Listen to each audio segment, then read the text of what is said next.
Telangana RTC బస్సుల్లో గందరగోళం నెలకొంది. మహాలక్ష్మి పథకం బస్సులను స్పెషల్ బస్సులుగా వాడటంతో మహిళలు ఇబ్బందులు పడుతున్నారు. స్పెషల్ బస్సుల్లో సగానికి పైగా మహాలక్ష్మి పథకం బస్సుల్ని ఉపయోగిస్తున్నారు. దీంతో పల్లె వెలుగు బస్సుల్లో అయినా మహిళలు టికెట్ తీసుకోవాల్సి ఉండటంతో నిరాశ చెందుతున్నారు. దూరం వెళ్లేవారు ఇదేంటని ప్రశ్నిస్తున్నారు. ఉచిత ప్రయాణం లేకపోవడంతో మరికొందరు నిరాశ చెందుతున్నారు. అటు ఉచిత బస్సుల కోసం గంటల తరబడి ఎదురు చూస్తున్నారు.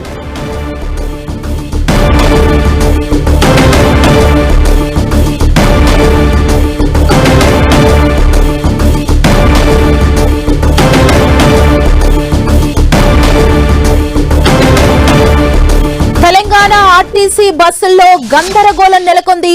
మహాలక్ష్మి పథకం బస్సులను స్పెషల్ బస్సులుగా వాడటంతో మహిళలు ఇబ్బందులు పడుతున్నారు. స్పెషల్ బస్సుల్లో సగానికి పైగా మహాలక్ష్మి పథకం బస్సులను ఉపయోగిస్తున్నారు. దీంతో పల్లె వెలుగు బస్సుల్లో మహిళలు టికెట్స్ తీసుకోవాల్సి ఉండటంతో నిరాశ చెందుతున్నారు. దూరం వెళ్లేవారు ఇదేంటని ప్రశ్నిస్తున్నారు. ఉచిత ప్రయాణం లేకపోవడంతో మరికొందరు నిరాశ చెందుతున్నారు. అటు ఉచిత బస్సుల కోసం గంటల తరబడి ఎదురు చూస్తున్నారు.